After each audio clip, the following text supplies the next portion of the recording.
You are listening to NYC Radio Live. David Ellenbogen here. Very exciting show. The way this came about was interviewing Billy Martin maybe a month or so ago, and the great drummer from Medeski, Martin and Wood fame, amongst other places. And he spoke so reverently about his mentor, Bob Moses.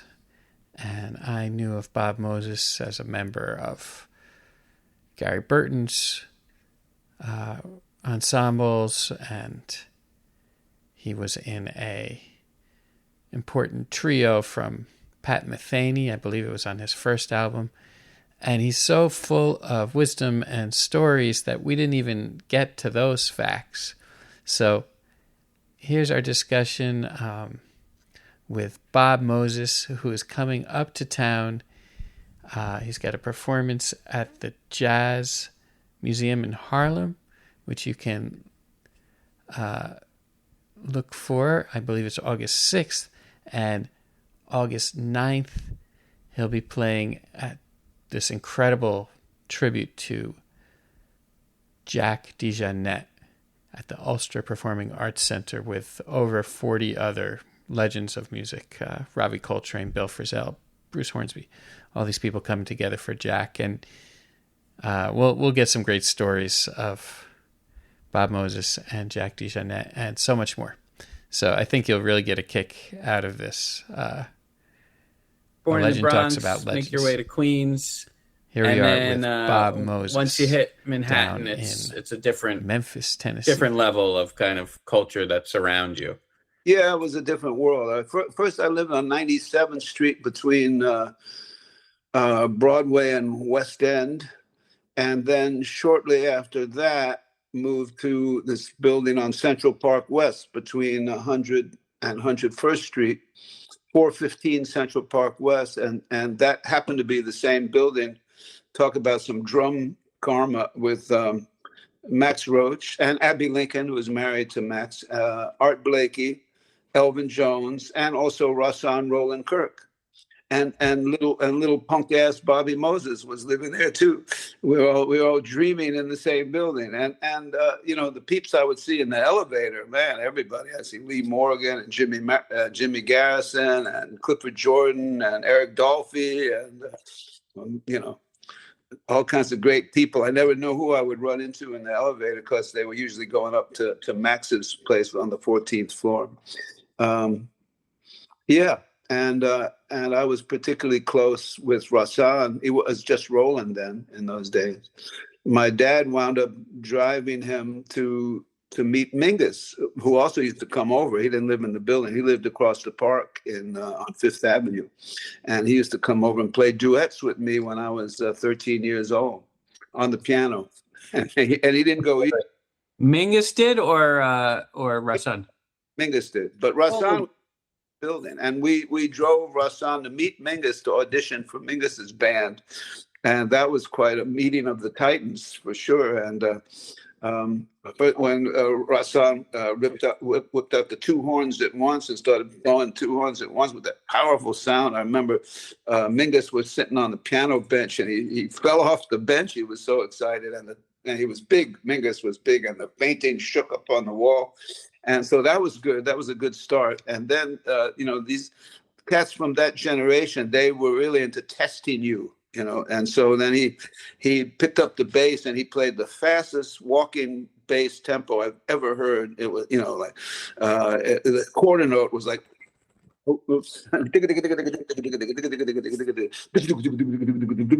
was a quarter note. So and they were, I forget the tune. I think it was Get Happy, but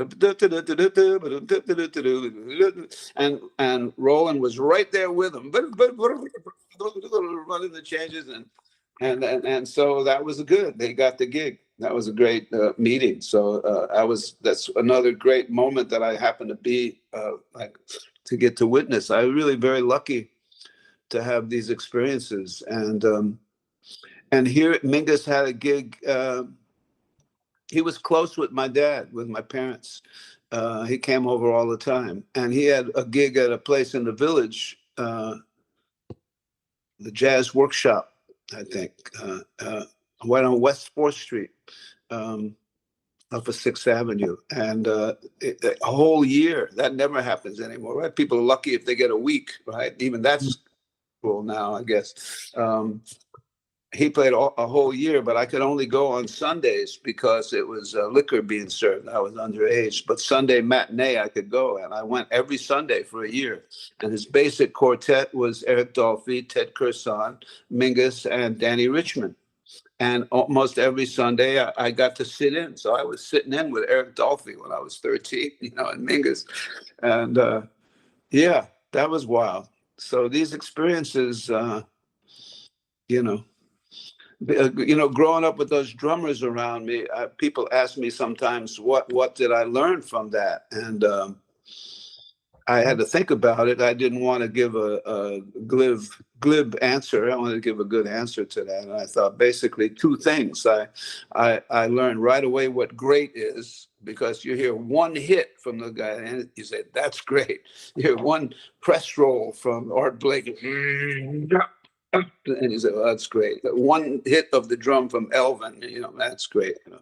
And that's important, to know what great really is, so that when you're behind your instrument, you can say, oh, not great. Keep working on it. You got a long way to go. And that was very valuable. And the other thing, and this is where a lot of the new generation and the school musicians don't agree or understand or agree with me, is I learned where you can't go. You see, because what I realize is you can be inspired by these people, but you're not supposed to imitate them. And that was the true jazz ethos at the time. You definitely didn't, you have to find your own thing, stand on your own 2 feet. There's no transcribing anybody or trying to figure out what anybody played. You could be inspired.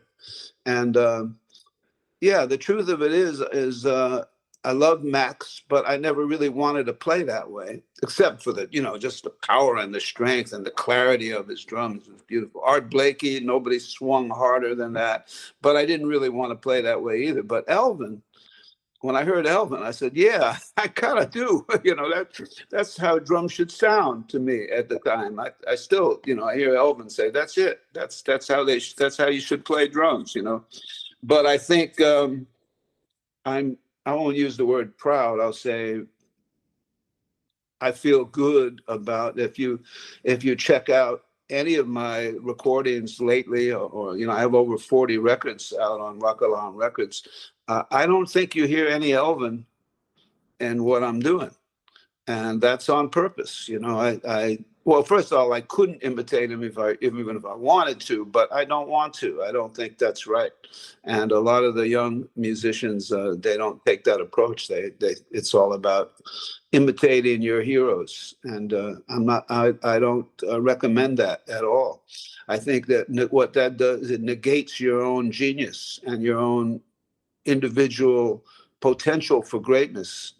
It's almost like saying, I don't have anything worth, so I have to take it from these past greats, But I'm glad I heard all of them. And like I say, it sets a standard of greatness, which I'm still trying to, come up to. 78, I'm still working on it. So how was it? I mean, first of all, that particular incarnation of Mingus's band, I mean, that is one of the most frighteningly swinging, killing stuff. I mean, that maybe that Mingus at Antibes album, which has all those guys. It's Danny Richmond and all those. It's all those people you mentioned. It's that exact lineup, Ted Curson and so on. But what? I mean, there's a lot of mysteries. One, why Mingus? What brought you Mingus and your parents together? But more interestingly, I'm wondering, how did he interact with you as when you're jamming on the piano? Was he trying to be instructive? Was he just making music? What? Yeah. What? Oh, he was tough. I remember one thing I remember he said to me, Bobby, you got to learn how to play sloppy, man. He said, you don't want to wind up being this is his words, not my words. He said, yeah, you don't want to wind up being one of them white studio drummers. So I'm thinking now, if Mingus is looking down on me from heaven, I said, you have nothing to worry about. Because them studio drummers of whatever skin color, they're perfect. I'm not perfect. I am sloppy. So, and I remember arguing with him too. I said, but Mingus, I'm 13 years old. I don't know how to play clean yet, and you're telling me I need to play sloppy, and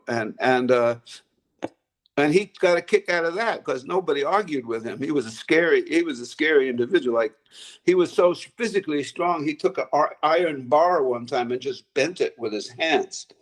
This is how strong this guy was. So people didn't argue with him too much, but I did. I said, Mingus, I'm only 13, man. What do you play sloppy? What are you talking about? But now, of course, I really do understand what he means by that. If it's too clean, it doesn't really sound too good. And that's why, and it doesn't work for jazz or for any form of Afro-American or African music, maybe for classical music, it's if it's too correct.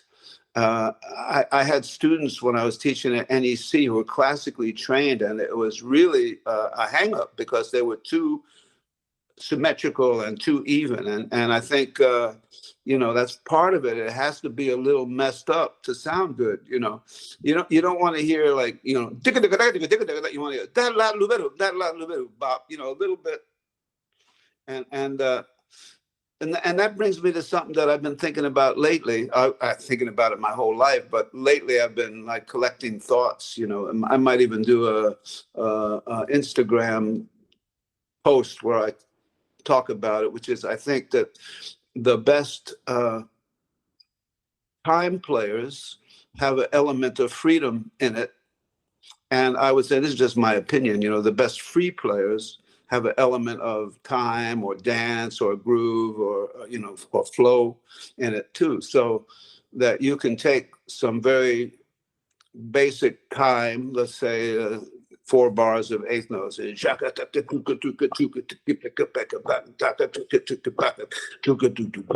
could add some freedom to it.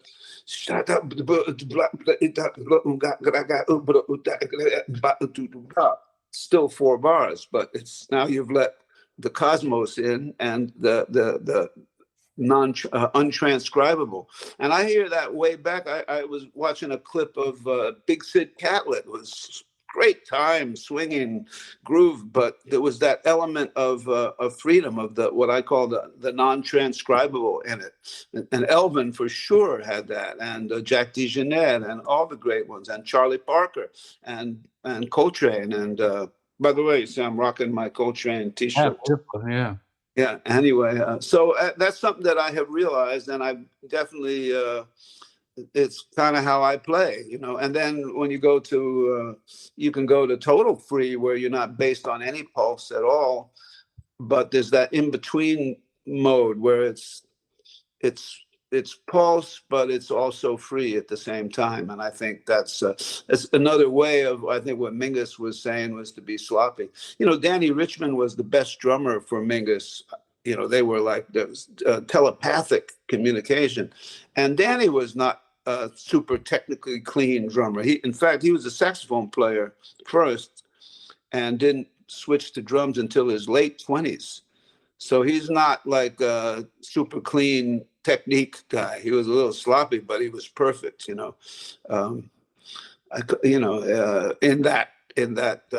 or free, loose in the time, free in the time. So anyway, yeah, Mingus was tough on me, even though I was only 13. But it was exhilarating playing with him when he played on the piano. And then later I'd go to the club and play with him on the bass. And I never took my eyes off him. I was watching him every time to try to catch any. I mean, that's how we learned, was by watching, not by school. You just had to watch the guy who was the strongest, which was him, was Mingus, and see what you could pick up, because if you're really paying attention, you're getting cues and you're getting information. It's almost like conducting the band from his instrument, So, yeah, I was very fortunate to have these experiences. But like I said, I've also said I don't mind talking about this stuff. It's great stories, and some people are interested in it. It makes me a unique in having this kind of background. Very few people can say they, were jamming with Mingus when they were 13. But I have said my thank yous and goodbyes to these people too. At a certain point, I had to say, I love you. I'm so grateful. You took me into your world. You accepted me. You schooled me. You mentored me. You gave me love and a chance and everything. I'll never forget this. But I also am not really going to be listening to your music much anymore or talking about you too much. In this case, you asked about it, so I'm happy to talk about it. But I don't usually, and I don't look back too much. I don't play their music very much, although when I do play it, it's like, yeah, it's strong. I remember how strong it was, So I went to a dance concert performance of the Alvin Ailey Dance Company because my son's wife works for them. So when they came to Memphis, they got me tickets. And one of the pieces that they did was the music was Max Roach and Abbey Lincoln.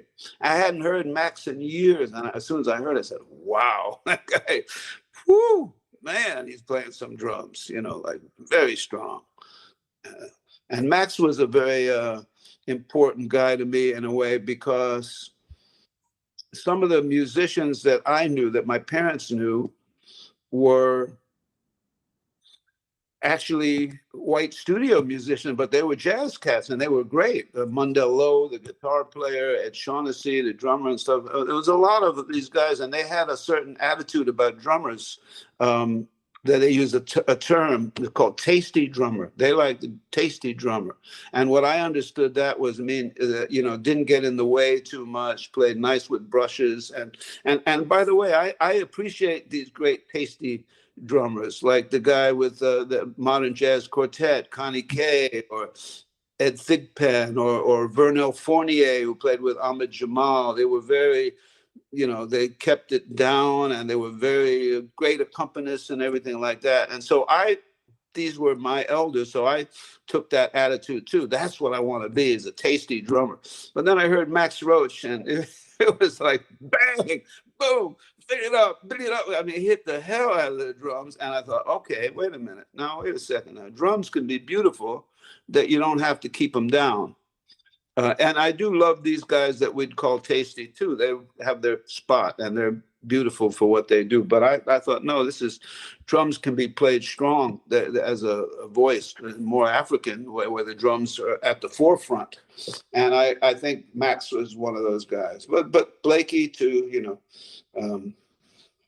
my three favorite bands when I was a kid was Art Blakey, Cannonball Adderley, and Horace Silver. And I used to see him all the time, too, because he used to take his suits to my uncle's dry cleaning place. My uncle was a jazz fan, and he would do Horace's suits for free when the boss wasn't looking. My uncle was great, Uncle Norman, my mom's brother. And he loved jazz. And Horace had a kind of a sweating disorder. He perspired a lot. I don't know if you've ever seen him play or seen clips of him play. Back in those days, you generally played 6 nights a week at whatever club, and 3 sets a night. And he would literally go through a suit a set. So that's 18 suits over a course of a week. And dry cleaning is expensive, even in those days, So my uncle would say, just check if the owner isn't around. I'll do your suits for free. That was my Uncle Norm. So I used to see Horace in there getting his suits cleaned from my uncle. And I used to see his band a lot, the high energy band too. It wasn't nothing tasty about it. They do Filthy McNasty, but doodly-doo-doo, da-da-da, doodly-doo, da-da-da, and like soul music, like R&B, had that kind of R&B energy. It's jazz, but it had that kind of, and I love those guys, So. And then, of course, the more cosmic music, the more advanced stuff, Miles and Coltrane. But when I was a kid, that was like, whoa, that's like way, way, way beyond. Maybe someday I'll get to that. So that's my childhood with jazz. But I was always into all kind of music. Like I was saying, I loved, at 8 years old, I loved Elvis and Little Richard and Jerry Lee Lewis and Chuck Berry. And then later, around the time when I was with started the Free Spirits with Larry Coryell and Jim Pepper, we were into the Beatles and the Stones and the band and then Junior Walker and All Stars and all the R&B and soul music and blues. Into all of that, loved it all. When it's great, it's great. I still feel that way. It doesn't matter what category or genre. Great is great, and it's not too hard to tell. In my opinion, it's pretty easy. When you hear great, you should know. It's pretty obvious. Now, among the greats, you may have your favorites, or you may resonate with this great more than that great. But great is great. There's no question about it. Would you agree, David? Oh yes. I mean, it's like Duke Ellington says. There's only two types of good. He says there's only two types of music: good and bad. I don't know if one should spend time wasting whether something is bad or not, but yes, I think there's good of everything, and and things that you think aren't capable of good, if you hear the right person, they find a way. Exactly. It's always who's doing it. It's never the kind of music or what instrument it is. My wife Elma, she's not a fan of flute, and I can kind of dig it. It could be painful. Violin too can be painful, but when you hear Jascha Heifetz play the violin, or if you hear Rahsaan play the flute, I played her that record, I Talk with the Spirits, which I'm actually on that record, and she said, "Yeah, I like that flute." That is an unbelievable record, actually. So I guess you developed that relationship with him just from living in the building, and he ended up calling on you to join the band, or how did that? I spent every day at his house, and I had my vibes. I played vibes with my first instrument, really, before drums. And I played vibes. I bought my vibes. I left them at his house. So I was over there every day, and he would have rehearsals there, and he would let me play with the rehearsals. So, I was playing vibes. Maybe I was a little older than 13, maybe 15, 16, with, some of his band members.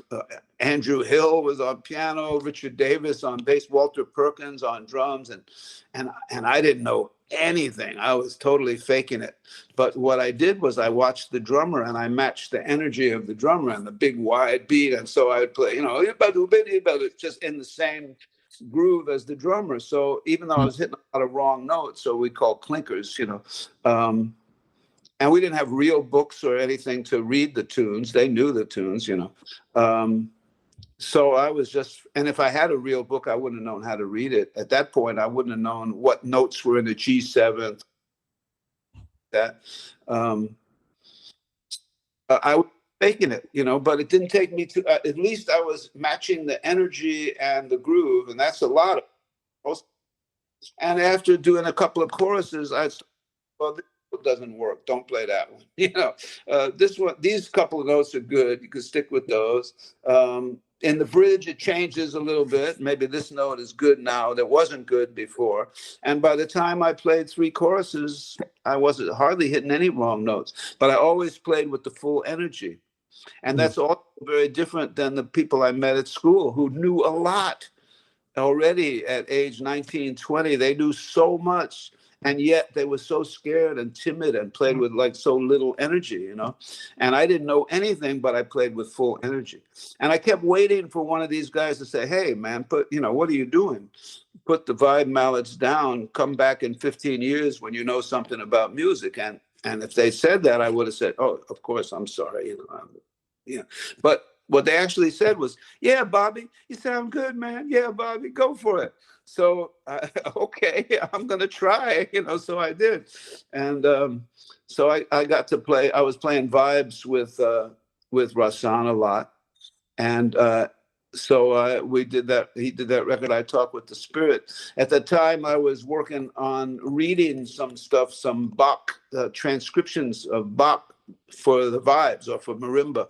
So I had those kind of melodies in mind. And so I I started messing around with that, and he liked it, so he came right in on the flute. And we did that little, sounds like a little minute and a half fugue. And that's Walter Perkins, who at the end goes, "Ooh, feuding and alluding, hoo-hoo," and he starts laughing. And you can hear me laugh at age 15 or 16. It's the same laugh I have now, you know. And so that made it on the record. I think there was one other track where I played a little bit of vibes on the thing, you know, because so, you know, I was at his house almost every day, and I used to take him. In those days, we had record stores, Sam Goody's record store, and of course he couldn't read them because he was blind. So I would walk him around and read the liner notes to all his records. And at one point I became a speed reader off of that. You know, even to this day, I can read a book like quick, you know.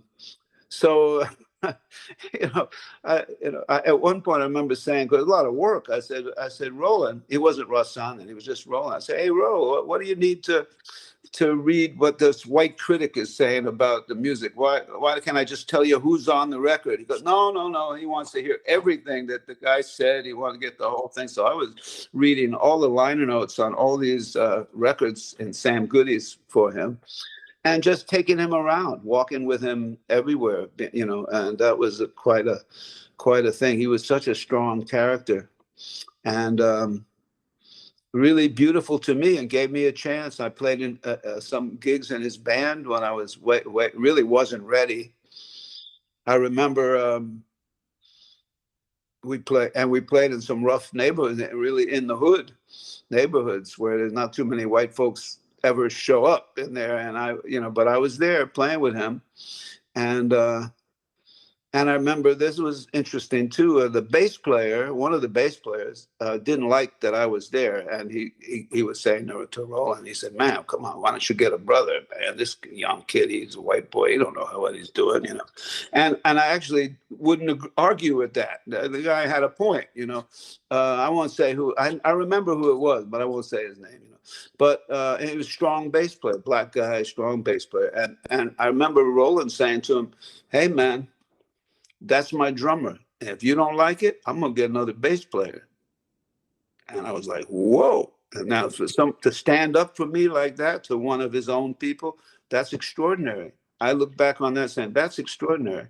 That's a blessing that you can't duplicate. You know, that was Roland, tough, and he stood up for me. But I think the bass player was right. I was in over my head, but I was doing the best I could and learning a lot, you know.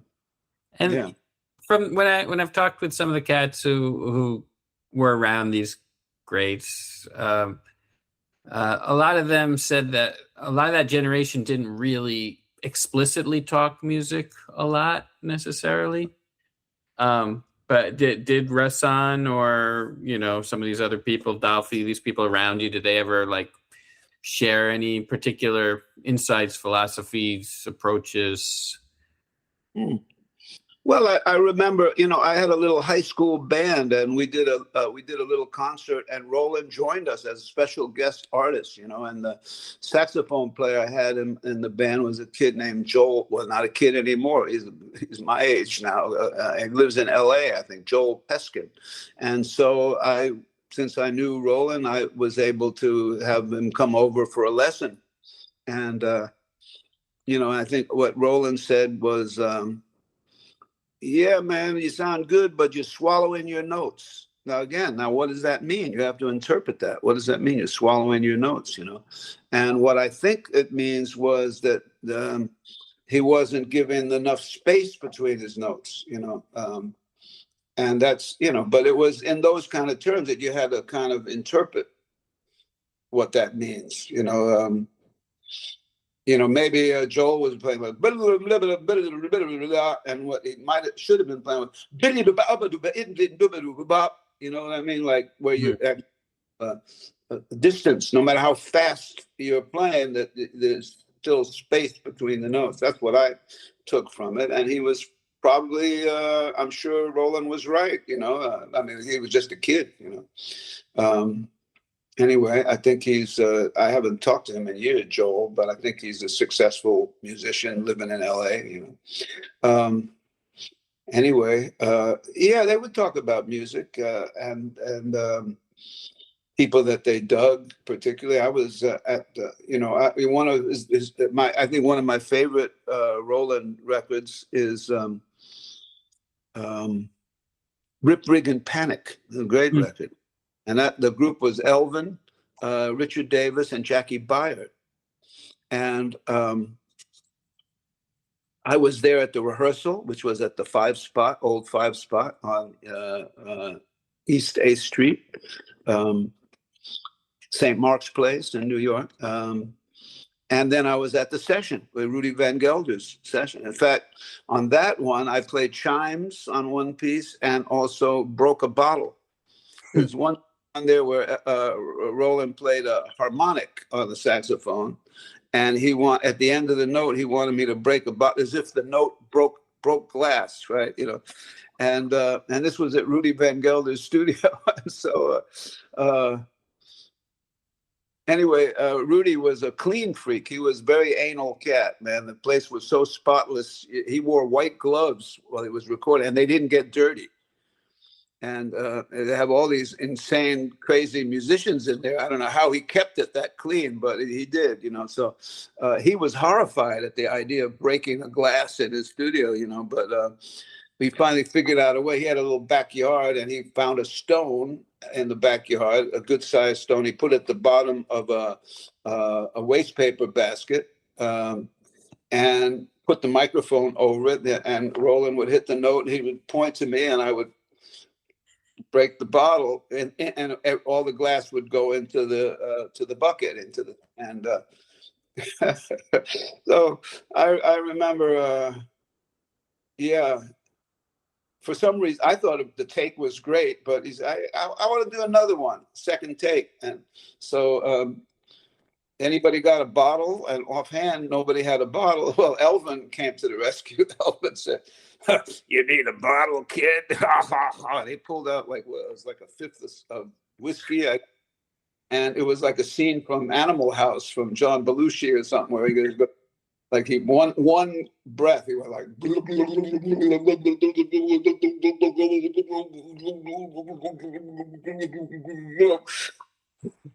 "Here you go, kid." Handed me the bottle. I was like, "Oh my God," And so we did a second take.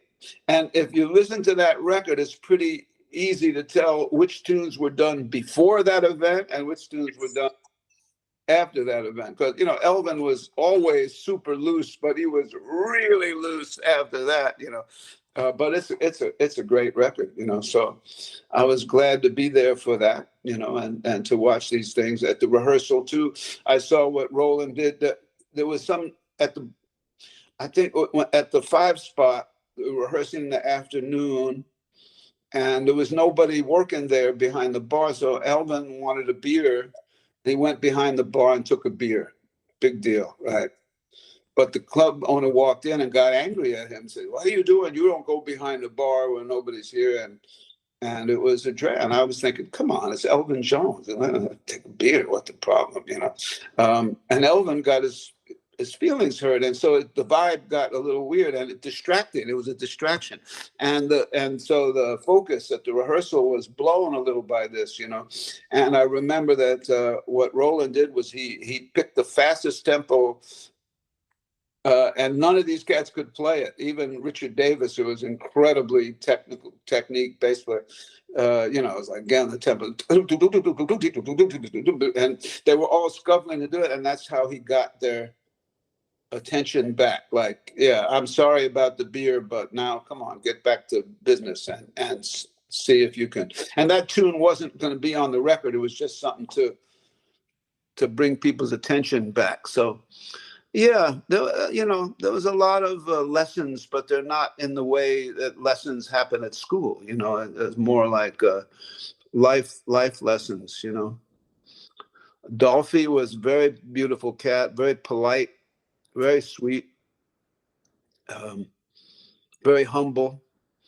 He got a lot of negative reviews and stuff. People don't remember that. Train too, called them hate music, anti-jazz, anti-swing. Can you believe that?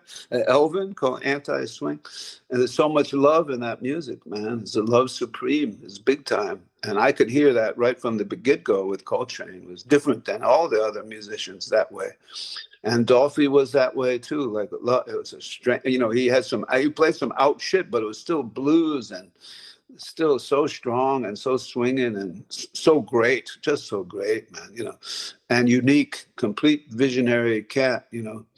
But he was very, you know, he always felt like it was his fault that people didn't get what he was playing, you know. And Bobby, I have to work harder and stuff. And also when I was really young, I played a lot of different instruments because whatever instrument I get my hands on, I would play it.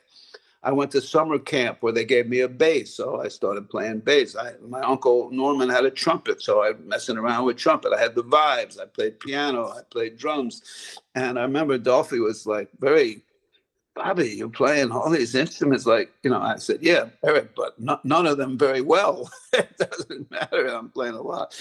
But even the fact that he was interested in me was beautiful, man. You know, this guy was such a giant and was actually interested in what I was doing. You know, the building I lived in Central Park West, I could see into the park. I was on the 4th floor, so you had a view of Central Park. And I would see Dolphy sitting on a rock playing flute with the birds.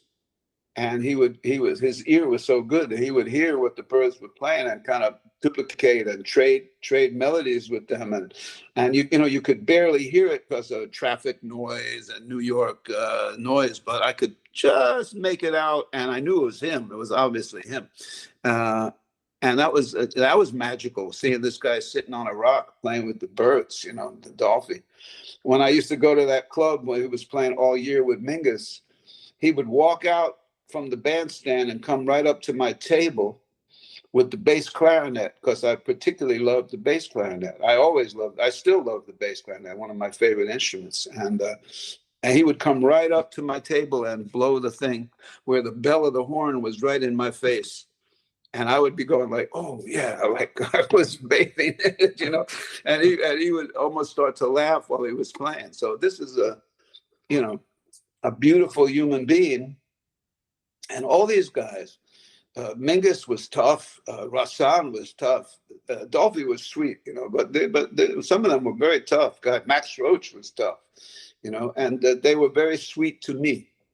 And they treated me very well and took me into their world. And I'm forever grateful. And like I say, it set a certain standard of greatness that, you know, I still, you know, use as a standard, you know. It's so crazy to think that, you know, Eric Dolphy was such an original musician. You know, a lot of people credit him for really the change in direction of Coltrane. I think Coltrane himself, you know, credits Eric Dolphy as being you know, an influence. And to think that someone who, you know, and as you're saying, he was as talented as he could communicate with the birds, you know, a shamanic kind of player that found a new sound and still grounded in all the tradition at the same time. And to think that the critics were getting under his skin, it's tragic to think that. Yeah. And he had to move, or he felt like he had to move to Europe just to get gigs too, to get some respect. And that's sad too. And they were rough on Coltrane as well. Can you imagine? I remember people calling it hate music. Whoa. I mean, how, not just musically wrong, but psychically wrong, you know. You know, I listen to music from a psychic point of view, not just a musical point of view. Like, in other words, where the music is coming from, you know. And Coltrane was nothing but love, man. Intense love, but love, you know. There was an intensity to the music for sure, but that's not hate. How people could be so psychically off base, but they are, you know. So there's nothing you can do about that, really. but just keep going. And you know what a lot of people may not remember, but I remember because I was there, was that as Coltrane went further in that direction, when he added Pharaoh to his band and Rashid Ali, and Alice Coltrane, a lot of people were walking out of his gigs. People were walking out. They didn't dig it. And in fact, I interviewed Rashid Ali. He's in my top 3 drummers of all time for Modern Drummer magazine. He had never been in a drum magazine. He's one of the greatest drummers, innovative, groundbreaking, visionary drummers. And so I had to do it, you know. And anyway, he told me that Coltrane used to kid him. Sonny Rollins, too, because he played some gig with Sonny Rollins. He said, and they told him, he said, Rashid, you're the drummer that gets everybody fired, you know, these clubs. And particularly some of them black clubs were actually very conservative. You know, they didn't want to hear no what we'd call, quote, quote, avant-garde stuff. That when I was playing with one of those clubs in Philly with Roland in the early days when I was just a kid, they had stack of LPs that you could play during the break, right? And they were almost all of a certain ilk. They were like organ, Jimmy Smith and Jimmy McGriff and Grant Green and what I call like soul jazz or greasy jazz, you know. And I love that style, you know. But in the midst of this pile of records, I found Coltrane Ohm in there. I thought, you know, and so I asked the guy behind the bar, I said, could I play this one? And he probably didn't realize what it was, you know. So I put it on, and within 20 seconds, there had to be like 10 people saying, turn that garbage off, that ain't music. I said, whoa. And this is black people talking about John Coltrane. That's interesting to me, you know. In other words, you know, again, I don't tell anybody what they should feel or think, but you know, if there's any human that you can be proud of, man, it's John Coltrane, you know. But they didn't dig that stuff. They were more into, you know, that organ stuff, and they didn't want to hear it. Very conservative. So anyway, that was an interesting experience. But you know, people like Coltrane, they were fearless. They went for Eric Dolphy, fearless. Pharoah Sanders, fearless. They went forward. Rashid, fearless. Even if they were getting fired or getting really negative. Yeah. I remember hearing Rashid with Train sometimes when Elvin didn't show up, because Elvin was, you know, was wild life, you know, it wasn't always straight life, you know, and sometimes he'd be late or show, and Rashid would play. And the first time I heard Rashid with Coltrane, I said, I knew the cat was great.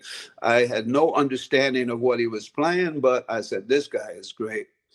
And I still don't understand what he's playing, but I still know it's great, you know. Rashid was fantastic. And by the way, Rashid can swing like crazy if he chooses to, you know, but he was hearing something beyond, you know, and he went for it, you know. And a massive respect to Rashid. And I was glad I got to interview him. And I wrote a little thing in front of the interview of why I thought he was such a special and important cat. And I'm happy with that I got to do that with him, you know.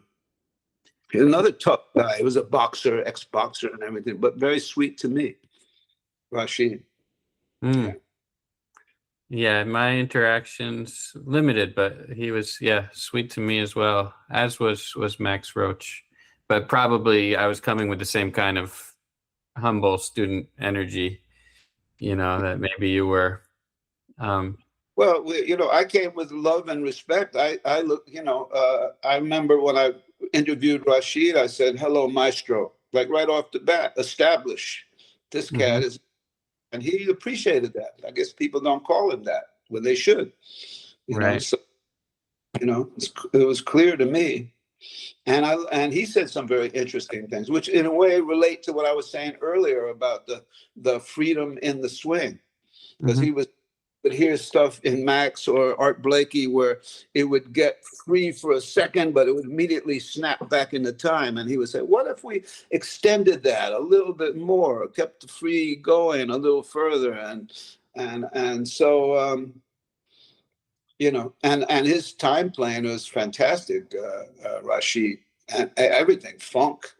He'd play a funk beat to knock your socks off. When I interviewed him, I brought my son with me, and my son was into hip hop and also old R&B. He liked the groove shit. He wasn't into avant-garde drums. And at one point, Rashid hit a funk beat, and my son, who was reading a book, he slammed the book down. His head started bobbing like it was a Dr. Dre beat, and big smile. And I said to him, his name is Raphael. I said, Ra, you think he just started with Interstellar Space? You don't think he can play that simple shit that you like?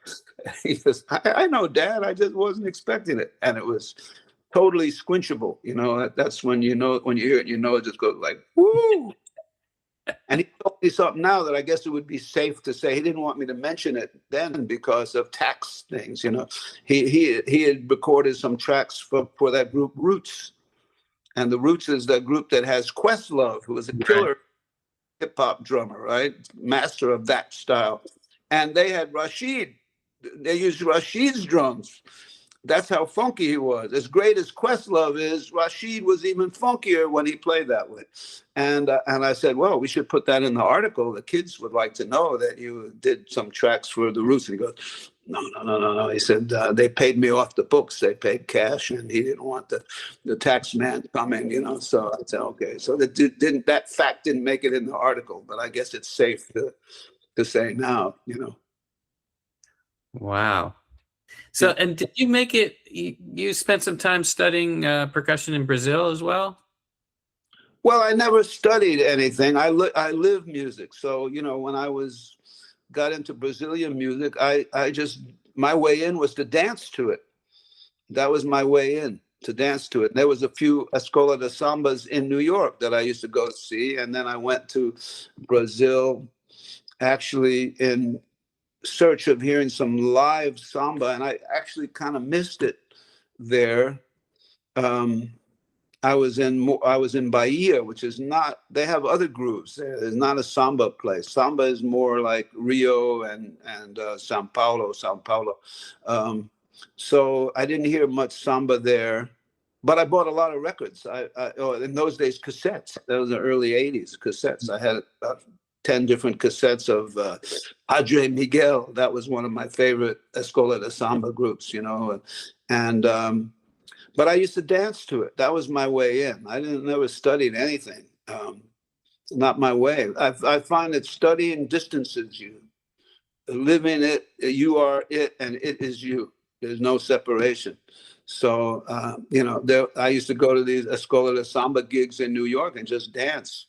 I was younger and in better shape then, but even then I would be limping for 3 days after, from the energy I put out. I had a certain attraction to samba.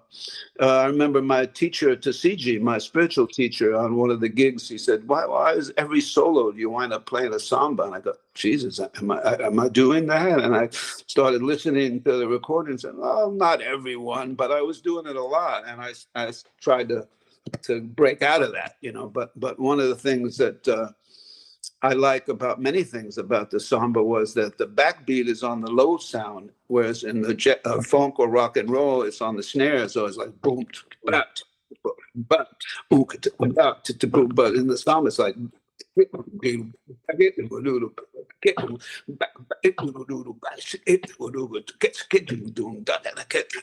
And there's something very sexy about that, putting the backbeat on the low sound, So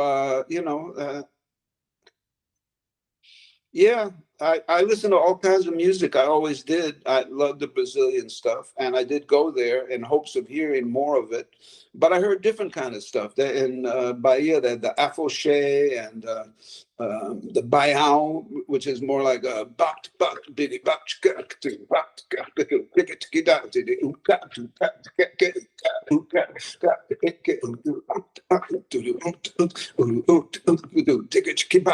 which is different groove. There's actually so many grooves in Brazil. It's a huge country, so there's many, many grooves to get into. But some of these people who are like musicologist people, I don't relate to them too much because they have this thing of like, is it authentic? You know, it's like, if it's grooving, it's authentic. That's how I look at it. You know, if it's grooving, it's authentic. You know, I went to Trinidad too because I really was into soca and calypso, and I did hear a lot of that because I was there for Carnival and everything. You know, but even still, everybody played it different. Everybody had their own way, and at that time, I had a cheap drum machine. It was great because it ran on batteries. Didn't need to plug it in. It had only a few sounds, but they were good sound, basic sounds. Mostly Steve Gadd samples of bass drum, snare drum, Ralph McDonald, congas, cowbell. And I started programming my own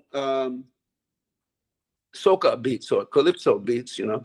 And I, being who I am, I purposely broke almost all the rules. I did a lot of stuff that wouldn't ordinarily be in there, but then I would play it for Trinidad people, and they would say, yeah, that's it. So I got the essence of it, but I was doing it my own way even then. So, you know, I did a gig in Denmark. That was in like 2012. I got to be a whole summer residency gig. It was great, and one as many gigs as I could get. And they gave me an apartment and 2 months during the summer of 2012. And one of them was with these 6 drummers from Ghana. And a trio, jazz trio, and the jazz, excellent piano player and bass player, Danish guys, and they had played with these cats before, so they had a little repertoire and stuff. And there was 6 drummers, you know, and 4 dancers, 2 dudes and 2 women, and the dancers were incredible, you know, super athletes because they would, you know, jump up in the air, stay up there for a while, you know, come down in rhythm for 2 hours straight, you know. So, you know, I do what I always do in those situations. Before I play, you know, at the sound check or whatever, I said, you don't mind if I just listen before I play? I don't. The last thing I want to do is mess up somebody's sacred folkloric music, you know, because it means everything to them, you know. And so I remember dancing to it. And because I've been doing this since I'm a teenager, I'm pretty good at it. It doesn't take me too long to feel what it is, and then I come in strong with no hesitation. And I remember, and also when you do that, you tend to really remember what it is too. And the main groove that those guys had, they had a few, of course, but was like what we call a 6/8 groove, but with a driving tempo, kind of on top of the beat tempo, but a delayed 1. So it's something like this. It was like it's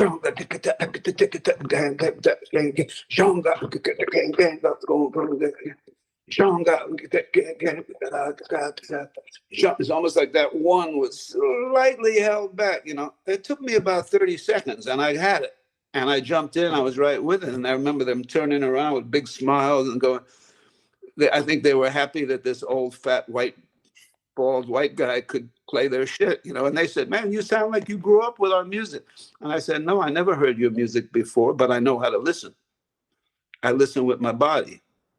And I won't play, if I'm not clear about what it is, I won't play a note. I don't want to mess it up, you know. I respect it too much, you know. So that's been my approach to any music, is to dance to it. If you can dance to it, you can play with it something that will be appropriate, even if it's not the exact traditional thing to play, you know, it'll work. So that's always been my approach. It's very direct, very direct.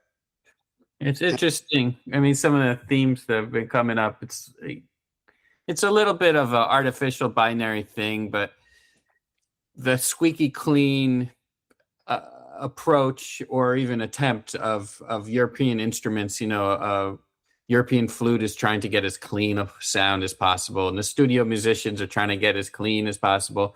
And then, you know, I've interviewed people play the Imbira, the thumb piano, and they'd say, oh, well, what do you need this thing that goes around it with all these little rattles? And they'd say, oh, that's where the spirits are, you know, you know, so there's this kind of, you know, put some, hang on a second. I'm going to djembe here. My little Remo djembe. Um, so, again, I don't have too many keys, just a few here, but, so, if you play it clean, it'll sound, Oh, you know what? Yeah. if you put these on it, you get,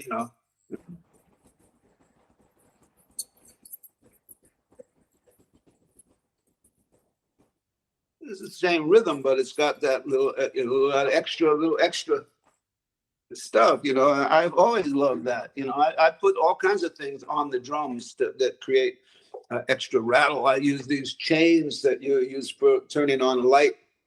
I have them hang with the drum key so they rest on the drum, so that when you hit the drum, it's like it sounds like more than one person playing. And that's the other thing. I like to sound like tribal, I like the roughness. I do like the roughness, and I've always liked that in the music too, Yeah. So when I was chatting with Billy, he was telling me how you brought him along as you were doing a super ambitious album. I'm trying to find which one that was. Maybe it was the visit. When elephants dream of music, or when visit with the great spirits. I'm trying to remember, but you had, it was like cast of dozens, really big arrangements that I guess you were doing all the arrangements, it seemed. I was writing a lot in those days. Yeah. And it was really, you seem like you were really going for it from a lot of perspectives. And for him, it was very inspiring experience, because it wasn't just creating an album, but you were doing the artwork, and you were, you kind of had putting the whole package together, a whole, finished piece of work.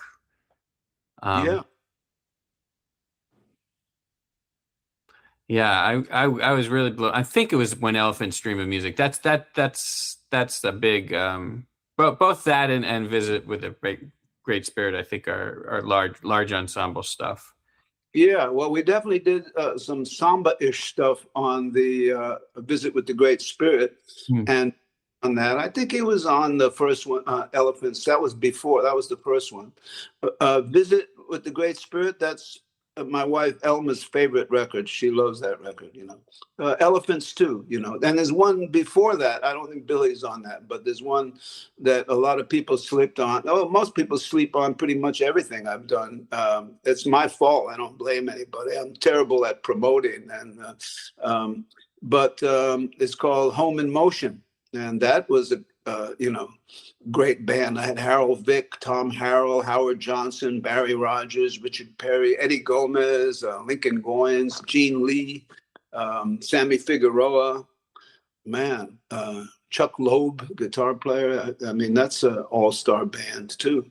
And more writing stuff. Is kind of a precursor to When Elephants Dream of Music, 1979. But anyway, Billy was in there as from an early age. We did a record together, a duo record called The Drumming Birds too. And Billy is one of those people that's got both sides of his brain working. He had the tech side, the mathematical side, the logical side, and the super creative side. I only have the creative side. I don't have anything going on the tech side. As you discovered earlier, trying to get the vocal the microphone to work. So he did the engineering for that, and he played as well. And he would find certain effects and different things. And he'd hit one that I like. Oh yeah, this one is great. So he would run it with that one, and then he jumped from from being engineer to playing, and he's playing his ass off. So he's a very special cat, and I'm hoping that he can join me on this gig on August 6th. At the Jazz Museum. That'll be fun. I always like to play with him, and it's rare. And I think as we get older, we get better. And he, like me, he's still a bit younger than me, but he he's also getting freer as he gets older and more open to. He's a great groove player, but he's loving to play free. And I didn't skip the groove stuff, as you know, and forms, and grooving and dance music. I don't know if you checked out Mozamba. Billy was on that too. Oh, yeah. That's total dance music, dance grooves. I'm even rapping on some of that stuff too.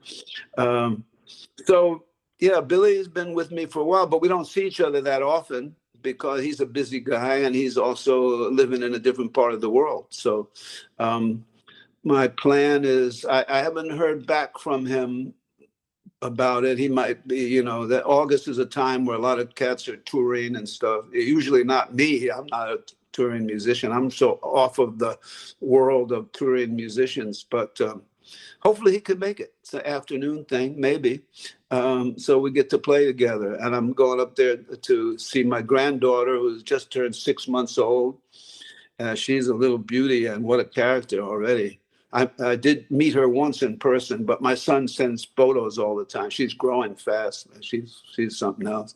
And then also be part of this Jack DeJohnette tribute celebration thing, which I guess is up in the Woodstock area. I'll get the details. Yeah, Kingston, New York. That's going to be really special. And Yeah. You had that incredible group with him, right? In the 60s. Compost, yeah. That was a lot of fun. Early 70s. We made 2 records for Columbia, neither of which really captured how we played live, but they're still great. They're still fun. And Harold Vick was in my top 4 saxophone players of all time. My old buddy Jack Gregg. In fact, I think it's only ones left from that group are me and Jack. And Jack's getting quite old. He lives in Paris, Jack Gregg. He's from Memphis too, Jack Gregg. Bass player, funky bass player. And we have various different guitar players from time to time. We had a guy named George Davis, a New Orleans cat, who wrote the song, Tell It Like It Is. He wrote that. And we had Roland Prince, who's a great guitar player from Antigua, I think. Ed Finney, who is a Memphis cat, who is my friend, who partly why I wound up living in Memphis. But Jack was on keyboards and singing and played some drums, and I would play keyboard on some things, and we would finish our gigs with double drum duets. And that really is what kicked my drumming to a whole other level. That'd be like, a saxophone player, you're getting a duet with Coltrane or something. You better come up with something or you're going to look foolish. You better bring it. So and Jack used to record all those gigs too. And I remember years later, I was visiting him, and he played one of the Compost gigs, and we got to the part where it was a double drums. And it started off, it sounded like 5 drummers. And I said, damn, that's just you and me. He said, no, that's just me. You haven't come. I said, oh my God. He sounded like 5 guys by himself. And then I remembered that how we did it. He would play some, and then he would go, your turn. And I was like, oh my God, and then I would do something. And then we would meld into it. And by the end of it, it sounded like, I'm not exaggerating, 20 guys, sound like a tribe, And we'd play long too. Like we'd play an hour and a half with the band, and then they would split, and we'd finish the gig by ourselves, just 2 drums, And some of those would go a half hour, double drum duet. And I remember saying, Jack, you're an animal, man. You don't stop. And he goes, me? It was you. I wanted to stop. I said, no. To this day, I don't think it was me. I think it was him. He had that kind of energy. He'd be the first one there at the gig. He was recording all the gigs. He was the last one to stop. He just had that kind of indefatigable energy. And he also had that kind of reflexes, like Muhammad Ali or something, like super quick, if you tapped him, he was like a cat. He moved that way, and he played that way. I don't move like that. I'm more like a bear, you tap me and I'm like, ooh, slow. Special cat. And, but mostly playing keyboards and singing. He was a great keyboard player, great piano player, and great singer too. He was just a total musician. Jack was special and was very close at that time. Again, I haven't seen him or the family very much, so I'm looking forward to the older daughter, Farah. When she was really little, we were very close. We used to speak in our own language together, and people, what are they talking about? We'd have these serious conversations, and in our own language. We would dance together. So I don't know if she would even remember that now. Probably not. But she had. I remember her 3 words that she said all the time were Mom, Dad, and Mose. Mose, that was me, Mose. So we were very close, and very, very good times. And that band really started because Jack, by the way, used to come and see the Free Spirits play with Jim Pepper and Larry Coryell. He would come and dance. He wore a Zorro hat and a cape and everything, styling. And so we became friends there. And he really loved the Free Spirits. But we went to see Nina Simone's band. And at the time, they had Don Elias on the drum set, who was a great conguero, but also a great drum set, and Juma Santos on the conga. And the drumming, it was like super creative funk. That's the best way I can describe it. Super funky, but not too locked in, also like open and free in a way. And I remember me and Jack said, man, we'd like to have a band like that. Well, I want to do a band with that kind of a thing. And so that's what Compost came out of. And originally we wanted Don, but Don was too successful, too busy making money to come play with Compost where there was no money. But Juma became part of the band. And so the killer conguero. And so that's where Compost came out of seeing Nina Simone and being very inspired by her group together. And we wanted to form, and we were also both living in the country at the time. So we had compost. Compost is where you take your banana peels and stuff and everything, and you put them you let them marinate, and then you use that as fertilizer, and it makes your plants and shit grow like crazy. My wife Elma is great with plants, and she has me chopping up banana peels and mixing it with water, and you give that to the plants, and they go like, So anyway, that's and also the other thing was the compost kind of smelled after a while, So when you open the compost, you'd be like, the same look like when something is really grooving, you make that you go like, "Phew," So yeah, that was a good name. For the group, Compost, yeah. So you were up, I know he was in the Woodstock area for a long time. Was that where you were located, or? Yeah. I lived in a place called Westkill, which was, close, about 30, 40 minutes further west of Woodstock. Mm-hmm. And when I first was with Jack, he had a place in New Hope, New Jersey, which is kind of like the country part of New Jersey. It's close to the Pennsylvania border. And then later, he had a place up around there. And we used to, the first time we were rehearsing, it was in a chicken coop. It was in an old restored chicken coop. And sometimes Jack would record, he'd hang the microphones from a tree. And he would go into the bathroom, and he'd be in there. Yeah, let me hear the drums, and testing. Like fun times. Yeah, and yeah, we had a good time, and it'll be good to see the family, Lydia and Farah and Minya, and then plus there'll be a ton of great musicians, some of whom I know and some I don't know, but it'll be cool to see them. That's on August 9th, I believe. Yeah.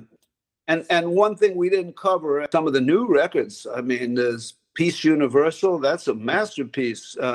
That's on Ra Kalam Records. That's got Steve Swallow, Pat Metheny, Dave Liebman, Tony DeGradi, people from all over the world playing the same piece.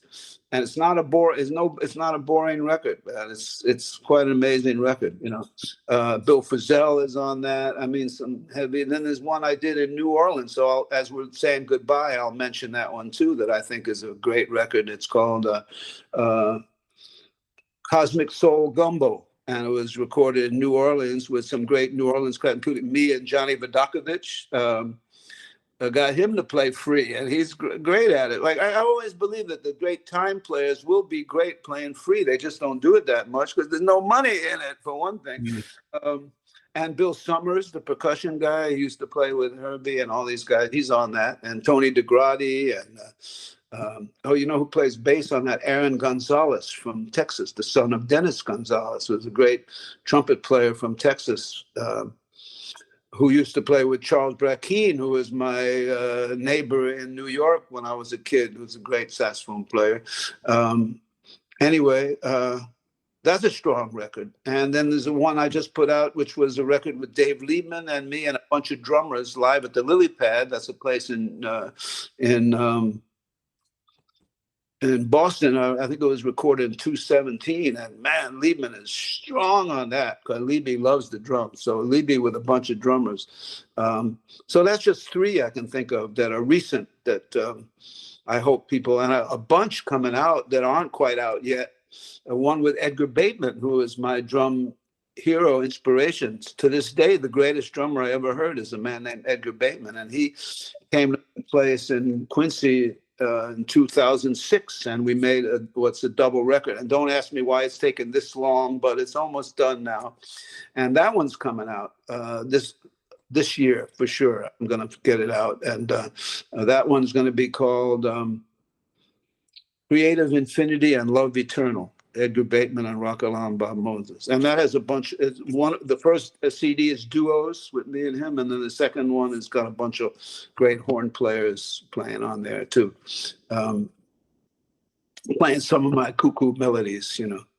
And Edgar Bateman. So there's a lot. There's one I did in Denmark. That's with a lot of drummers. I've been really enjoying playing with other drummers and with this tribal thing where there's a bunch of great drummers. And that one has a saxophone player named Jesper Zeuthen, who's probably one of my top 2 or 3 living saxophone players now, Danish guy, and 6 different drummers, including the great percussionist who just passed, Marilyn Mazur. Beautiful lady who played a great musician, and she came at the last minute too. I didn't even know her, but people said, "Yeah, call her up." And when I called her, she said, "Oh, I had to." When I heard about this, I had to be there, and she brought her marimba and everything. And you know, that was so a lot of love. People, you know. So I'm very happy about these records, even though most people don't know about them, and almost none of them get reviewed. But that's my fault. I understand that. So any publicity about them or reviews is great. So anyway, just to mention a few. That one's not out yet, but that will be, as the one with Edgar Bateman too, not out yet. But the New Orleans one is out, and so is the one Peace Universal. And that came from an idea from Steve Swallow. Years ago, he said, "You know, you're a great composer. You should write more." And I remember saying, "Well, thank you. Coming from you, that's a beautiful compliment." You know, I said, "But Swallow, I probably got like 500 envelopes of these compositions. 490 have not been played and probably never will be. Do I need to have more paper laying around?" You know, he said, "No, it doesn't matter. You should do it anyway." He said, "Promise me you'll write a song every Christmas." And why he asked this atheist Jew to write a song every Christmas, I'm not so sure, but I love Christmas. I love Jesus as much as I can imagine who he was. I think he was another crazy Jew, if nothing else, you know. So every Christmas I write a melody, and because it was Swallow who asked me, and you know, I love him so much and I honor him, you know. So the one I wrote, I think in 2016 it was called, or 17, I don't remember now. It's called Peace Universal, and I thought it was a strong one. So I had the idea, and because of the way I'm writing now, there's no bar lines, no key signature, no chord changes, just a melody. So that's to encourage maximum freedom and creativity from whoever might play it.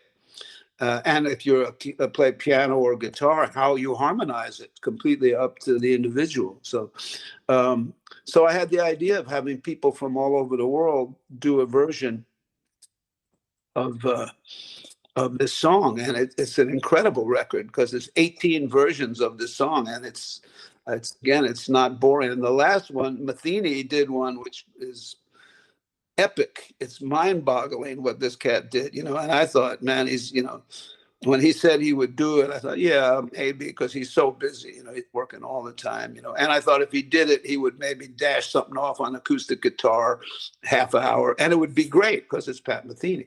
This guy must have spent weeks working on this thing. You know, it's like a symphony. He made a symphony out of my little melody, and it's an incredible version, man. It's just like, it's mind-boggling. And that's the 18th track.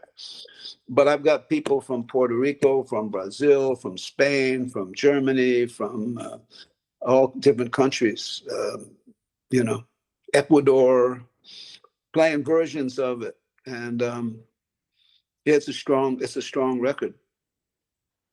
Thanks for staying prolific, keeping creative, keeping making new music and new sounds. And yeah, we're excited to hear you in person.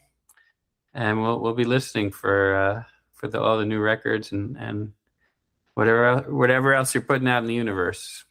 Well, thank you so much, David. I appreciate you and what you're doing, and I'm glad to be included. It's an honor to be included because you told me some of the people that you had interviewed before, and you know, we're talking about some of the greats of the greats. So I'm glad to be included with the little bit that I do.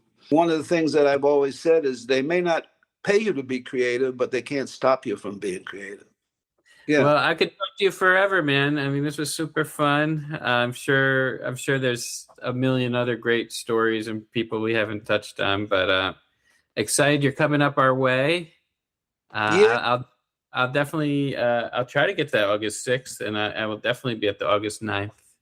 So, and it's great to meet you and talk with you. You know, I grew up in New York, and I used to listen to WKCR all the time. I remember when it was somebody's birthday, it was Coltrane's birthday, you'd play Coltrane all the time. Probably you still do that on people's. So my birthday is January 28th. So it's all right. Write it down.